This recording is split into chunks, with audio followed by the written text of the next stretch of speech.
বৈকুণ্ঠে সাধু সঙ্গ হরিকথা নাই বলে হনুমান অস্বীকার করলেন।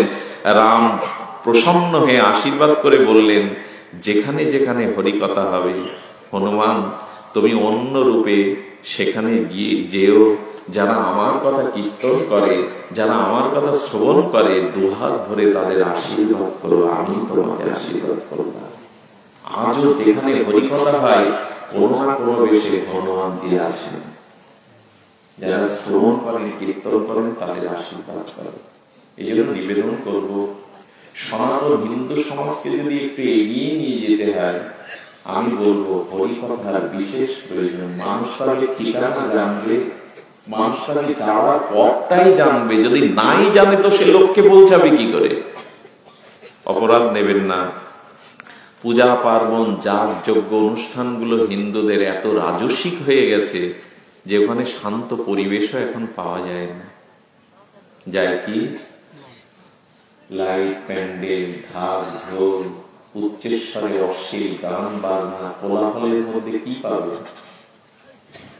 বাহ্যিক আনন্দ পাবেন, মিলন মেলা পাবেন, কিন্তু ভক্তি হতে গেলে আপনাকে শান্ত চিত্তে শুদ্ধ ভাগবত শ্রবণ করতে হবে।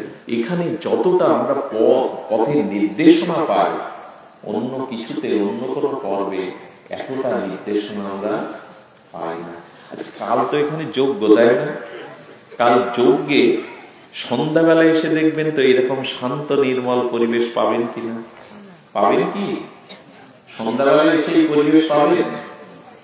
কি দুঃখের বিষয়, এখানে নবদ্বীপ চন্দ্রকে, নিত্যানন্দ চন্দ্রকে, অদ্বৈত চন্দ্রকে, গদাধর শ্রীবাসকে ডাকা হলো, এখানে যুগলকে ডাকা হলো, অষ্টসখী, অষ্টকবিরা, 64 মন্ত্রকে ডাকা হলো। এখানে ডাকিয়ে তাদের রাত জাগাচ্ছেন, আর যজ্ঞের 11টা বাজলে খিচুড়ি খেয়ে কমিটির লোক বাড়ি গিয়ে ঘুমায়।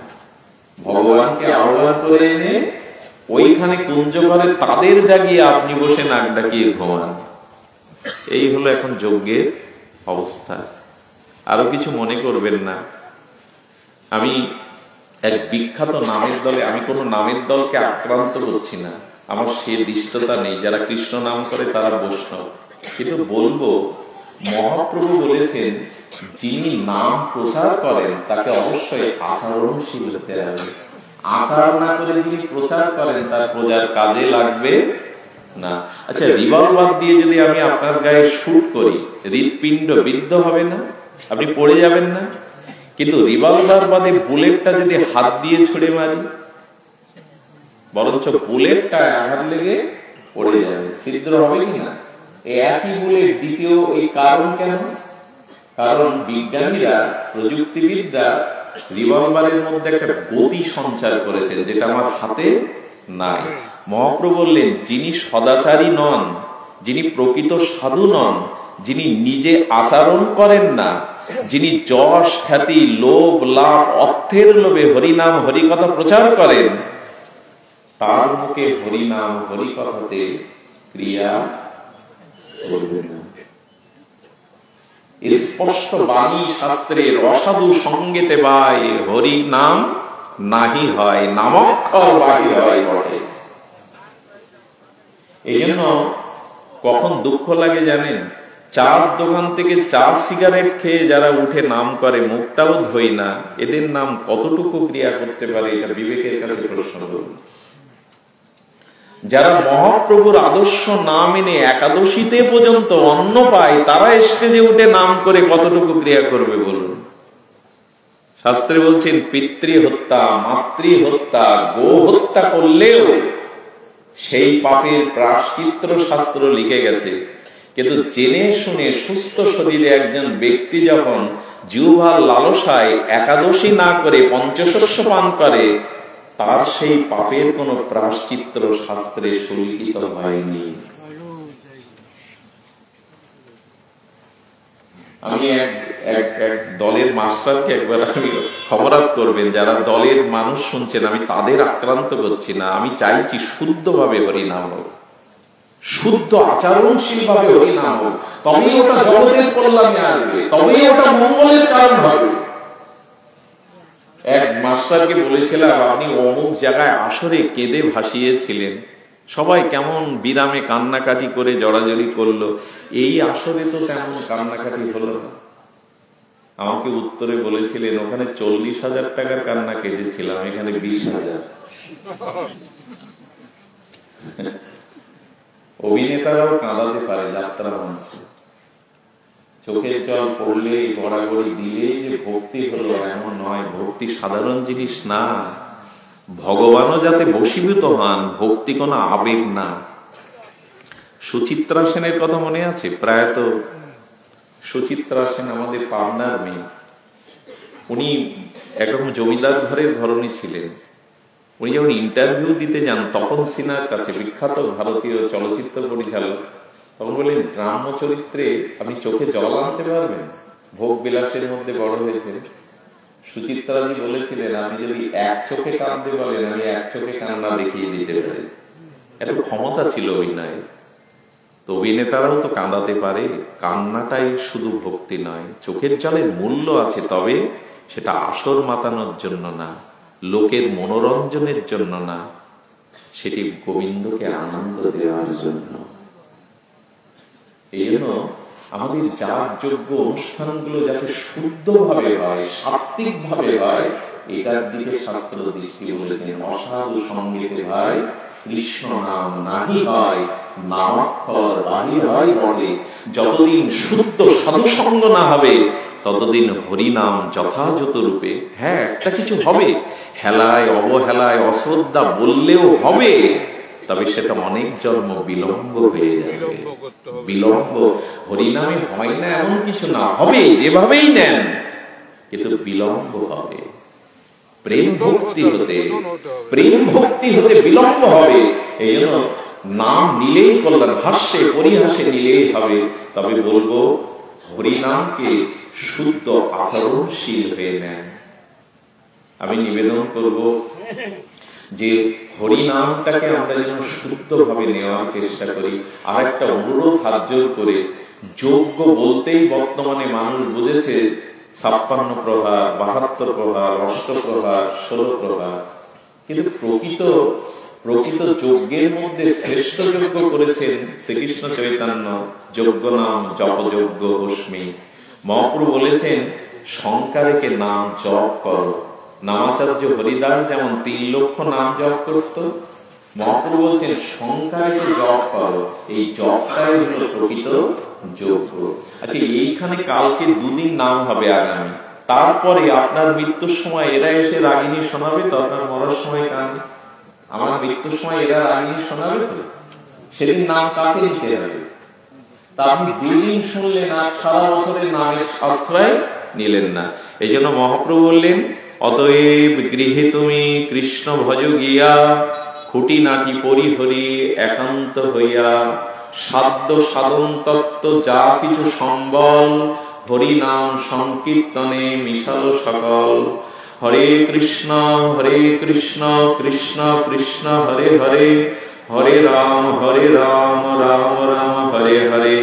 প্রভু কহে কহিলাম এই মহামন্ত্র, ইহা গিয়া জপসভা করিয়া নিবন্ধ, ইয়া হইতে সর্বসিদ্ধি হইবে সবার, সর্বক্ষণ বলইতে বিধি নাহি আর। ভজনের মধ্যে শ্রেষ্ঠ নববিধা ভক্তি, কৃষ্ণ প্রেম কৃষ্ণ দিতে ধরে মহাশক্তি। তার মধ্যে সর্বশ্রেষ্ঠ নাম সংকীর্তন, নির অপরাধে লইলে নাম পাবে কৃষ্ণ প্রেমধন। যাও ঘরে গিয়ে হরিনাম কীর্তন করো, জপ করো। কিন্তু এখন আসরে হরিনাম হয়, ঘরে ঘরে সকাল সন্ধ্যা নাম কমই হয়। এখান থেকে শুনে বাড়ি নিয়ে যায় তো, বাড়িতে খোল কাসর বাজিয়ে একটু সকাল সন্ধ্যা নাম করবে, অমঙ্গল ঘুরতে পারবে না। কিন্তু আসরেই নাম হয়। শতকরা 90% হিন্দুর বাড়িতে সকাল সন্ধ্যা নাম হয় না। এই জন্য দয়া করে ঘরে নিয়ে যান। ঘর ঠিক না হলে না, ঘরে শান্তি না থাকলে না, ঘরে অনাচার থাকলে না, এখানেই 2 দণ্ড 3-4 ঘন্টা আবেগ আসবে, তাতে শান্তি পাবেন না। ঘরে হরিনামকে নিয়ে যান। মহাপ্রভু প্রচার করতে বলেছেন কোথায়?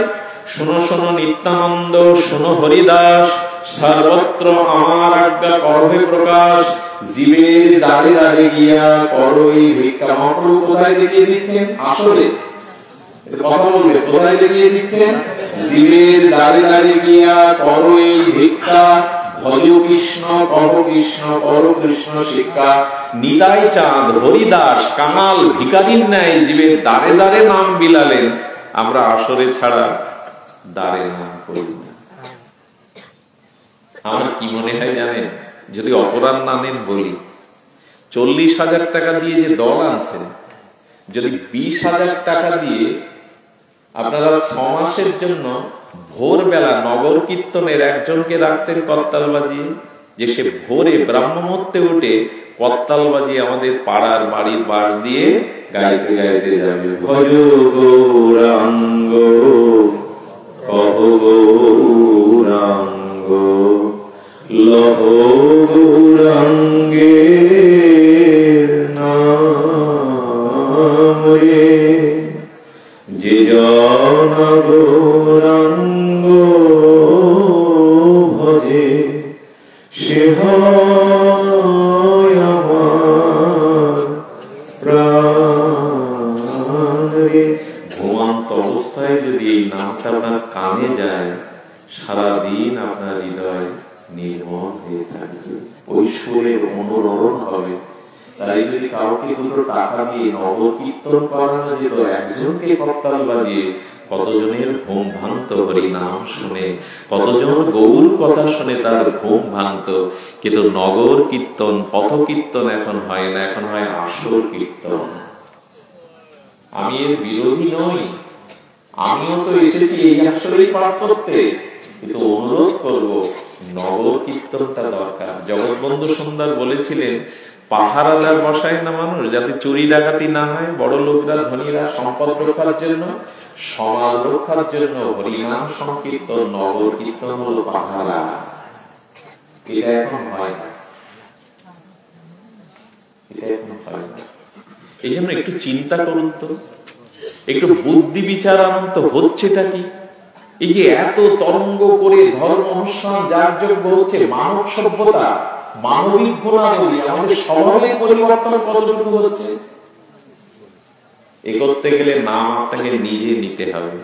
হ্যাঁ, নাম হইতে হয় জগত নিস্তার। জগতের নিস্তার বিষয় হবে হরিকথা, হরিনাম, হরিনাম। তো সেই হরিনাম, এবং এখানে বলেছেন দেখুন, জন নাম ধিয়ম ম্রিয়মান আতুর পতন স্খলন বিবাস গৃহ্ণান পুমান বিমুক্ত কর্মঙ্গল উত্তমাঙ্গতি প্রণতি যক্ষাতি ন কলঙ্কলৌ জনা। কি অদ্ভুত নামের মহিমা কীর্তন করেছে। আসন্ন মরণ, যার এই মুহূর্তে মৃত্যু হবে, আসন্ন মরণ, আতুর পতিত স্খলিত ব্যক্তিও যদি বিবশ দশায় ভগবানের নাম উচ্চারণ করে, তিনি কর্মবন্ধন বিমুক্ত হয়ে উত্তম গতি লাভ করেন। কি অভাবনীয় বিষয়।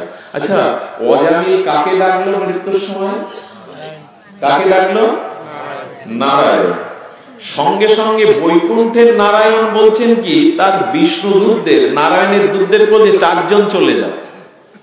এই যে বিষ্ণু দূত যারা, তারাও তো ভগবানের ন্যায় কৃপা পাওয়া শক্তিমান, তারা যারা ভগবানের বৈকুণ্ঠে আছে সবার 4 হাত, বৈকুণ্ঠ দূতের সকলে 4 হাত, তারাও ভগবানের কৃপাতে অনেক শক্তি পেয়েছে, কৃপা। তারা বলছে, প্রভু 4 জন যাব কেন অজামিলকে আনতে? যাবে তো 1 জন। কথা বোঝা যায় কি? ভগবান বলছে 4 জন বিষ্ণুদূত গিয়ে অজামিলকে নিয়ে এসো। বিষ্ণুদূত উল্টে জিজ্ঞাসা করছে, প্রভু 1 জনই তো আত্মাকে আনতে পারে, 4 জন যাব কেন? বলে, আমার নারায়ণ কয় অক্ষর নামে? নারায়ণ, তাই তো? নারায়ণ হচ্ছে পর অক্ষর। বলে, যেহেতু নারায়ণ বলেছে, এক একটা নামে আমার এক একটা স্বরূপ কৃপা যাবে 4 জন। যদিও মাধব বলতো আমি 3 জন পাঠাতাম, যদি হরি বলতো আমি 2 জন পাঠাতাম, যদি মধুসূদন বলতো আমি 5 জনকে পাঠাতাম। কি কাণ্ড বলুন তো। ভগবান বললেন 4 জন গিয়ে আনন্দেওকে নিয়ে আসো। বিষ্ণুদূতগণ তখন বলছেন, প্রভু আপনি নারায়ণ, আপনাকে ডাকছে না, জমের ভয়ে মৃত্যু ভয়ে ও ছেলে নারায়ণকে ডাকছে। আচ্ছা, এটা ভগবান জানে না? এটা কথা বলুন, জানে কি না? ভগবান তো সর্বজ্ঞ, তার কিছু অজানা আছে? অজামিল যে মৃত্যু ভয়ে জম ভয়ে তার ছেলে নারায়ণকে ডাকছে, এটা ভগবান নারায়ণ জানে না? কিন্তু ব্যাকুল হয়ে বলছে কেন, নিয়ে এসো। যমদূত প্রশ্ন তুলেছে, প্রভু ও তো এখানে আসতে পারে না, ও মহাপাপী, জীবনে এমন কোন পাপ নেই ও করেনি, আর ও পুত্রকে ডাকছে, তো আপনি আসবেন কেন বৈকুণ্ঠে? তখন বলছেন কি, ও আমাকেই ডাকছে। আহা, কি নামের মহিমা! বলে ও আমাকেই ডাকছে, বলে প্রভু আপনাকে ডাকছে না আমরা যতটা জানি, ওর পুত্রকে ডাকছে। তখন বললেন, ওর পুত্র নকল, আমি আসল। ওর পুত্র নারায়ণ নকল, আমি আসল। বিষ্ণুদূত বলছে, প্রভু কথাটা ক্লিয়ার করুন, পরিষ্কার করুন। নারায়ণ তখন বলছেন, ওই যে পুত্র নারায়ণ, ও 100 বছর আগে ছিল ওর কাছে, কথা বলুন, ছিল? 100 বছর পরেও থাকবে, কিন্তু আমি অনন্ত কোটি কল্পকাল আগেও ছিলাম, এখনো আছি, পরেও থাকবো। ও পুড়ে ছাই হয়ে যাবে, পঞ্চত্বে মিশে যাবে। ও নকল নারায়ণ, আমি আসল নারায়ণ। কি গরিমা গো! ও নকল নারায়ণ, আর ও যাকে ডাকছে ওই নারায়ণের ক্ষমতা নেই ওকে উদ্ধার করা। তা আমার শক্তি আছে, আমার কৃপা হচ্ছে উদ্ধার করা। যাও তাড়াতাড়ি আমার কাছে নিয়ে এসো। এই হলো নাম মহিমা। পুত্রকে ডাকলো, কিন্তু ভগবানের নামের সাথে মিল থাকায় ভগবান তাকে শত যুক্তি উপেক্ষা করে বৈকুণ্ঠে নিয়ে। আর কি হবে নামে? এইবার প্রশ্ন, এই নামকে আমরা নেই না? এক কৃষ্ণ নামে সমস্ত পাপ ক্ষয়, আর কৃষ্ণ নাম লইতে প্রেমের উপচায়। কয়বার পাপ ক্ষয় হতে কবার নাম বলতে হবে? একবার। এক কৃষ্ণ নামে সমস্ত পাপ ক্ষয়, কয়বার নিতে হবে পাপ ক্ষয় করতে? একবার। আর প্রেম হতে আর কবার নিতে হবে? আর একবার, 2 বার। এক কৃষ্ণ নামে সমস্ত পাপ ক্ষয়, আর কৃষ্ণ নাম লইতে প্রেমের উপচায়। জীবনে কি 2 বার বলিনি আমরা?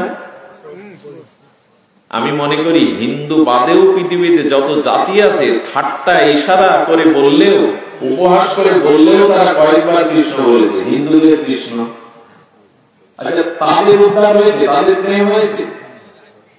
পৃথিবীতে এমন কোন ব্যক্তি আছে উপহাস হাসি ঠাট্টায় কৃষ্ণ বলেনি? মহাপ্রভু যখন অবতীর্ণ হবেন নবদ্বীপে শচী সিন্ধু মাঝে, তখন মহাপ্রভু প্রতিজ্ঞা করলেন, আমার নাম আগে অবতার হবে, আমার নাম আগে সবাইকে আমি নিয়ে যাবো, তারপরে আমি অবতীর্ণ হব। কি কাণ্ড দেখুন! মহাপ্রভু বলছেন আমার নাম আগে যাবে, কারণ আমার নাম আমার থেকে শ্রেষ্ঠ। আমার নাম আগে অবতীর্ণ হবে, আমার নাম সর্বজীব নেবে, তারপরে আমি অবতীর্ণ হব। এই জন্য যেদিন মহাপ্রভু এসেছিলেন ফাল্গুনী পূর্ণিমায় 1407 শকে বিদ্যাজন পরিবেষ্টিত নবদ্বীপে শচী সিন্ধু গর্ভ মাঝে, সেদিন আকাশের চন্দ্রকে গ্রাস করেছিল রাহুয়া। তখন গ্রহণ লাগলে, গ্রাস হলে মানুষ দান ধ্যান গঙ্গা স্নান ভগবানের নাম সংকীর্তন করত। তো মহাপ্রভুকে জিজ্ঞাসা করছে, প্রভু হিন্দুরা নাই কৃষ্ণ কৃষ্ণ বললো, হরি হরি বললো, তুমি সবাইকে নাম নিয়ে তারপরে জগতে অবতীর্ণ হবে, সবাই তোমার নাম নেবে কেন? মুসলিমরা খ্রিস্টানরা নেবে কেন? বলেন ওই দিন কি কৌশলে ভগবান নাম নিয়েছিলেন জানেন? নবদ্বীপে তখন হরিনাম হতো না, বিদ্যার কসকসানি ছিল পাণ্ডিত্যের।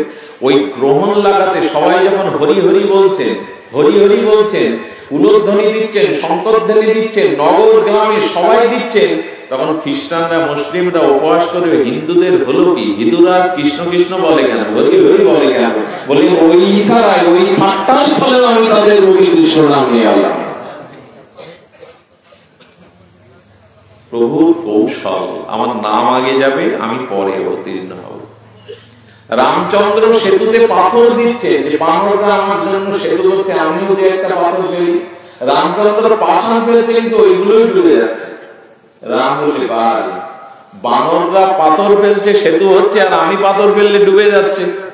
নল নীল বলছে, প্রভু তোমার খেলা হচ্ছে না, পাথরটা আমাদের কাছে ফেলার আগে দাও। নল নীল ওই পাথরে রাম নাম লিখে দিয়ে বলছে প্রভু এবার হাতে করে ফেলে তো, যেই ফেলেছে পাথর ভেসে গেছে। রাম বললেন নল নীল আজকেই জানলাম আমার থেকে আমার নামের মহিমা অনেক বড়, আমি ফেললে ভেসে যায়, আমার নাম অঙ্কিত করে লাগলে ভাসে না। আচ্ছা রামচন্দ্রের বনবাস কয় বছর হয়েছিল? 14 বছর। নামের বনবাস 1000 কইকেই দিতে পারবে তো? নামের বনবাস হয় তো? শ্রীকৃষ্ণ জগতে প্রকট লীলা কয় বছর করেছিলেন? 125 বছর, সব মিলে দ্বারকা, মথুরা, বৃন্দাবন 125 বছর। 125 বছরে প্রকট কৃষ্ণ লীলা করেছেন স্বয়ং ভগবান। তিনি নিত্যলোকে চলে গেছেন, তার নাম চলে গেছে তো? নামের বয়স কি 125 বছর? তার মানে এটাই প্রমাণ করে ভগবানের থেকে মহিমা তার নামে। সেই নামে রুচি হলো না, সেই নাম নিতে পিপাসা জাগলো না, উৎকণ্ঠা জাগলো না। হ্যাঁ, শাস্ত্র বলেছেন পাখিরেও সেকালে সে রাধাকৃষ্ণ বলে, কিন্তু তুমি বললে না। দিবস যামিনী আবল তাবল কত পাতাল পাইতে পারো, তার মাঝে একবার কি রাধা মাধব বলিতে নারো। কত কথাই তো ফেনা তুলে দাও মুখে বলতে বলতে, আমার জামাই ওসি, আমার মেজ জামাই প্রফেসর, আমার কলকাতায় একটা বাড়ি, কত ফেনা তুলে দাও, রাধা মাধব বলতে পারো না একবার। এই জন্য দয়া করে নাম নিজে নিন, নামটাকে গ্রহণ করুন, হরিকথাটাকে গ্রহণ করুন। আচ্ছা, আমরা তো বহুবার নিলাম, আমাদের তো প্রেম হলো না, পাপ বুদ্ধি গেল না। এর কারণটা ব্যাখ্যা করি। কারণটা হলো নিরপরাধে লইলে নাম তবে প্রেম হবে।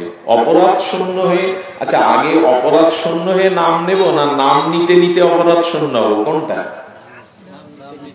জীবনে যদি কেউ এরকম মনে করেন আগে শুদ্ধ হব, আগে মন পরিষ্কার করব, তারপরে কৃষ্ণ নাম নেব, খবরদার, এই যুক্তি নিলে কিন্তু কোটি জন্মেও পার পাবেন না। তার মানে নাম নেওয়ার সাথে সাথে পাপ বুদ্ধি যাবে। নাম নেওয়ার, আচ্ছা 100টা গোলাপের পাপড়ি, শুষ্ক এই গোলাপের পাপড়ি 50 টাকা 100, একবারে একটা সুস বিদ্ধ করে দিলেন, ছিদ্রটা কি আলাদা আলাদা হবে? আলাদা আলাদাই হয়, কিন্তু এত দ্রুত হয় বোঝা যায় না, মনে হয় একসাথেই পাপড়িগুলো ছিদ্র হয়ে গেছে, কিন্তু একসাথে হয় না, একটার পর একটা হয়েছে, কিন্তু এত কম সময়তে হয়েছে ওটা আমরা বুঝতে পারিনি।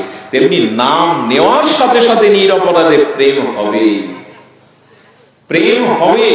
তবে এখন কাজে না লাগলেও আমি বলছি আপনাদের, নিশ্চিত করে এই ভাগবতকে সামনে রেখেই বলছি, একবার নাম নিলেই হেলায় অবহেলায় শ্রদ্ধায় অশ্রদ্ধায় আজ ক্রিয়া না হলে একদিন ক্রিয়া করবে।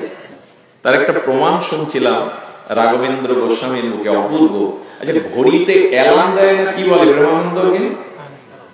কি বলে? আমি তো আবার মূর্খ, লেখাপড়া জানি না, অ্যালার্ম না কি বলে? আচ্ছা, আপনি ভোর 4টেই প্রয়োজনে উঠবেন বলে ঘড়ির অ্যালার্ম দিলেন রাত 9টায়, যখন অ্যালার্ম দিলেন তখন বাজে কি? কখন বাজে? মৃত্যুর সময় হয়তো এই নাম আপনার মুখে আসবে। অন্তত একটা জয়ধ্বনি দেওয়া উচিত এই বাক্যের। আর নামটা নিয়ে সময় মতোই দেবে, সময় মতোই আজকে নিন, বাজবে। অ্যালার্ম দিলেন, এখন বাজবে 4টে সময় মতো। নাম এখন নিলেন, প্রয়োজনে নাম বেজে উঠবে। আচ্ছা, নাম কেন আমাদের প্রেম আনছে না, ভক্তি আনছে না? ছোট্ট এইটুকু বলি, বিশ্রাম করি।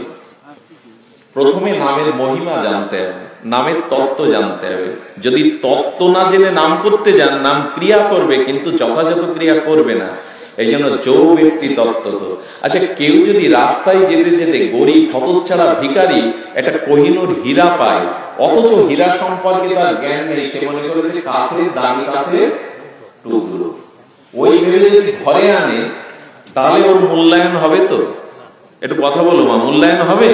হীরের টুকরো কাছে পেয়ে কেউ যদি মনে করে এটা কাছের টুকরো, মূল্যায়ন হবে তো? আদর বুদ্ধি হবে তো? যত্ন বুদ্ধি হবে তো? ঠিক তদুপরি নাম যে হীরা, নাম যে সব অভাব দূর করে, এই তত্ত্বটা এখনো আমার জানা হয় এখানে নাম পেয়ে গেলেও নামের প্রতি আদর। আচ্ছা, পরের দিন যদি ওখানে কোনো জোহরি গিয়ে বলে তোমার ঘরে এত আলো আলো হয়ে গেছে কেন, বলে কাল কাছের টুকরো পেয়েছিলাম, দামি কাজ, তাই আলো দেখা যাচ্ছে। জোহরি হাতে নেড়ে যদি বলে কি তোমার ভাগ্য, আরে এটা তো কাছের টুকরো না, তুমি তো সম্রাট হয়ে গেছো, রাজা হয়ে গেছো, এটা কহিল হীরা, তখন কি কালকের মতো আমাদের খুদকুড়োর মধ্যে রাখবে গরিব? তার মানে নাম যেদিন জানবেন যে নাম ভগবানের থেকে মহিমা, সেদিন আর নামের প্রতি অনাদর বুদ্ধি, নামের প্রতি অনাদর বুদ্ধি কি কালকে যেন কেউ এখানে করবেন না। নামের প্রতি অনাদর বুদ্ধি কি জানেন? নামের আসরে এসে সাংসারিক গল্প, বিষয় গল্প, শাড়ি গহনার গল্প, বাড়ি কোথায় তোমার, এই গল্প করা, এটা নামের অনাদর বুদ্ধি। আচ্ছা, যজ্ঞের শেষে এখানে ঝাড়ু দিতে গিয়ে বাদামের খোলা পান মা পাও, পাপড়ের ভাজার টুকরো পাও।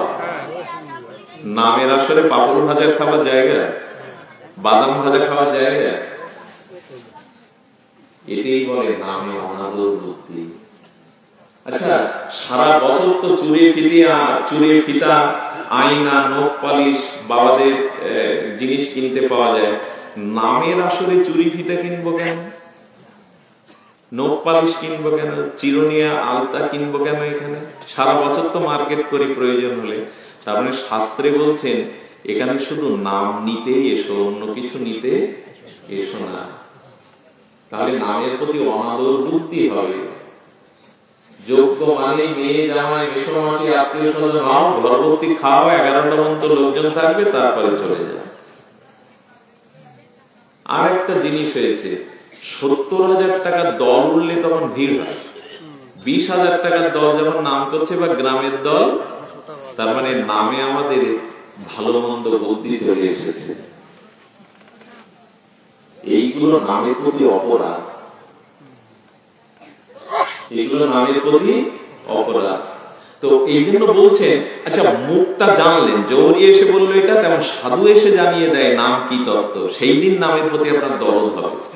আর কি হবে? যখন জৌহরি বললো এটা সোনা, এটা হীরা, আচ্ছা হীরাটা মুখের মধ্যে রেখে দিলে পেটে ক্ষুধা যাবে, কথা বলতে হবে আপনাদের, যাবে কি?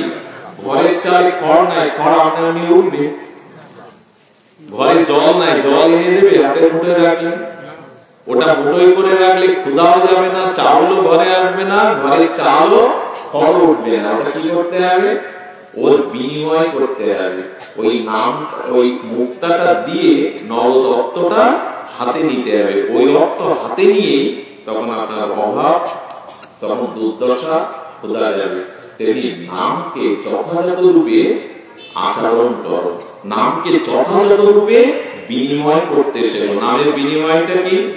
একটু নিচু হয়ে নাম করো, নিজেকে অহং জ্ঞান করে, তৃণাদবি জ্ঞান করে নাম করো। যাকে কেউ মান দেয় না তাকেও মান দাও। এই বিনিময় করে, মুক্তাটা বিনিময় করে নবতত্ত্ব নাও, অর্থাৎ নামকে যথাযথ রূপে নিরপরাধে নিলে নামের সম্পত্তি তোমার হাতে এসে যাবে। তখন নামের দ্বারা মৃতকেও বাঁচাতে পারবে। মনে আছে তো সেই জাদু বাঁচার যে স্ত্রী তরকারি করতে করতে শিশুকে রেখে দিল, মহাপ্রভু নাম করছে, ওই নাম কানে আসার সাথে সাথে তরকারি করতে করতে অভ্যাসবশত নিজে, আচ্ছা শিশু সন্তানটা যখন কাঁদছিল, মার কানে শব্দ যায়নি, বডিতে যখন সেট করছিল, মর্মন্তাল মৃত্যু যন্ত্রণা চিৎকার কানে যায়নি, বলল মা ওই নাম কানে যাওয়ার সাথে সাথে মহাপ্রভুর কণ্ঠে জগতে আর তার দেহাবেশ নেই। অবাস করে কাটলে বুঝতে পারা যায় তো? অবাস করেও যদি পা কাটে বুঝতে পারেন সেই সময়? তেমনি নাম কানে যাওয়ার সাথে সাথে এমন আবেশ এসে গেছে, ছেলে কেঁদে ফেলেছে, তবু মা বুঝতে পারেনি। নবদ্বীপে জাদু বাঁচার যে স্ত্রী, সেই ছেলেকে, কাটা ছেলেকে হাড়িতে করে চাল দিতে শুরু করেছে। মরা পোড়ালে একটা মৃত গন্ধ আসে না লাশে, সেটা নাকে যায়নি মা, বলি এই জগতে তো নাই গো। মহাপ্রভুর নাম কানে যাওয়ার সাথে সাথে দেহাবেশ হারিয়ে ফেলেছে, এই জগতে আসে নাই। যখন জাল দিচ্ছে, জাল বাঁচার যে সংকীর্তন করে এসে দেখে রক্ত, ছোট ছোট হাতের আঙুলগুলো পড়ে আছে, স্ত্রীকে ধাক্কা দিয়ে বলছে পাশানি, দাঁড়িয়ে সন্তানকে খাবে বলে কুটে জাল দিচ্ছ পাশানি, যেই ধাক্কা পেয়েছে মাটিতে পড়ে গিয়ে তখন জাল বাজাচ্ছে, স্ত্রী বলছেন আমার খোকা কোথায়, আমার খোকা তো পড়েছিল কোথায়? বলে খোকাকে কেটে হাড়িতে জাল দিচ্ছ রাক্ষসী।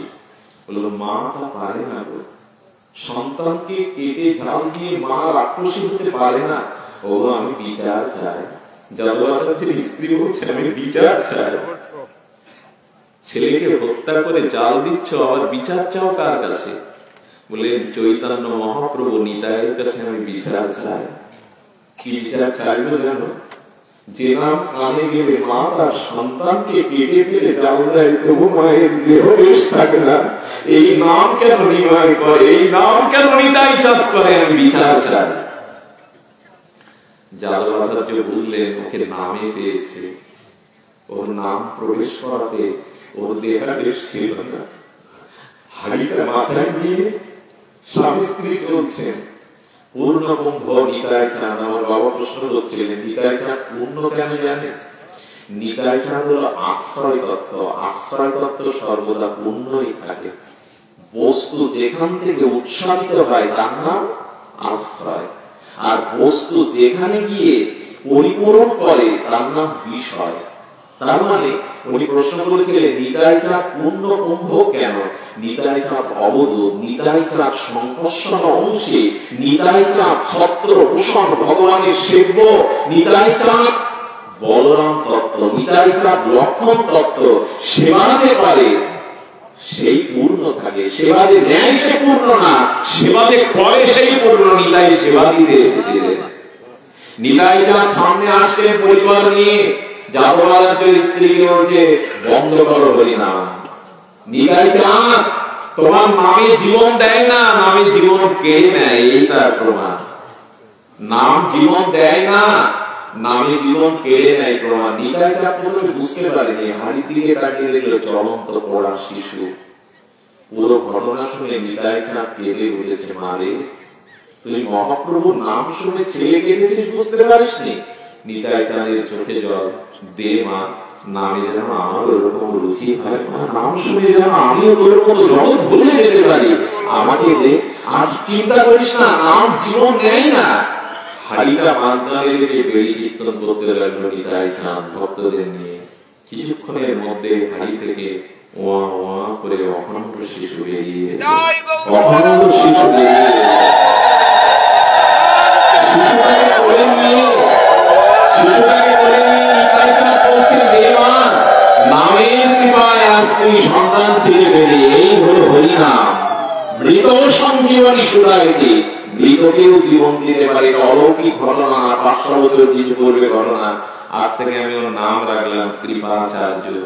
নামের কৃপাতেই পেয়েছিস, তাই পরবর্তীতে সে গৌর ভক্ত হয়ে জগতে প্রসিদ্ধ হয়েছিল, নাম নিষ্ঠ। আচ্ছা, আমের মুকুল দেখা দিয়েছে না আপনাদের দিকে? আমি যদি প্রশ্ন করি মুকুলের মধ্যে আম আছে? আম আছে? অবশ্যই আছে। মুকুল ধরলে আম ধরবে কোথায়? মুকুলের মধ্যে আম আছে, কিন্তু এখন আমের গুটি দেখা যাচ্ছে তো মুকুলের দিকে তাকিয়ে? অথচ আছে। তেমনি নামের মধ্যে ভগবান স্বয়ং আছে, দেখুন আর না দেখুন। আচ্ছা, আমটা গুটি কখন বোঝা যাবে? কিছুদিন পরে দেখবেন ওই ওর থেকে গুটিটা ধরেছে।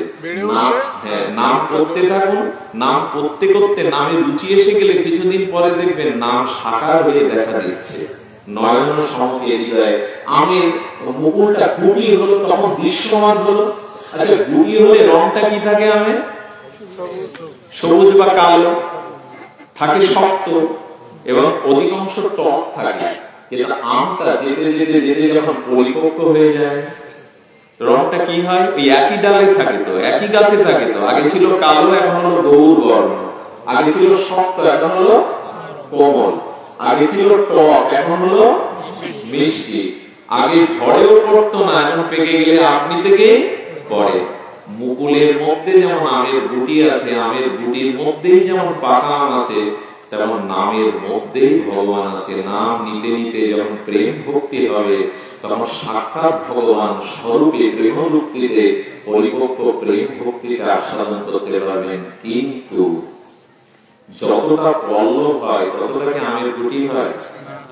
যতটা গুটি হয় ততটা কি পাকা আম পাওয়া যায়? মাঝখানে ঝরে যায় কেন? ঝরে যায় বেশি কুয়াশা পড়লে, বেশি পোকা কীটের দংশন হলে সব আমগুলো দাঁড়ায় না। তেমনি আমাদেরও হরিনাম প্রেম পর্যন্ত অনেকের পৌঁছাতে পারছে না একটা কারণে, পোকা লেগেছে। সেই পোকাটা হলো অপরাধ, বৈষ্ণব নিন্দা, গুরুতে অবজ্ঞা বুদ্ধি। এই পোকারূপ কীট রূপ অপরাধের কারণে আমটা পাকা পর্যন্ত যাচ্ছে না। আর একটা বেশি ঘন কুয়াশা পড়লে গুটি ঠিক ঠিক দাঁড়ায় না। কুয়াশাটা ভাগ করে বলুন একবার, কু, একটু বলুন, কু আশা। যার হৃদয়ে অনেক কামনা বাসনা কুয়াশা আছে, ওই কুয়াশার গুটি দাঁড়াতে পারে না, দাঁড়াতে পারে না। আসুন নির অপরাধে হরি নামকে আশ্রয় করি। খুব ভালো লাগছে, জানি না এত রাত হয়েছে, আমি নিজেও শান্ত, কিন্তু এখন মনে হচ্ছে আমি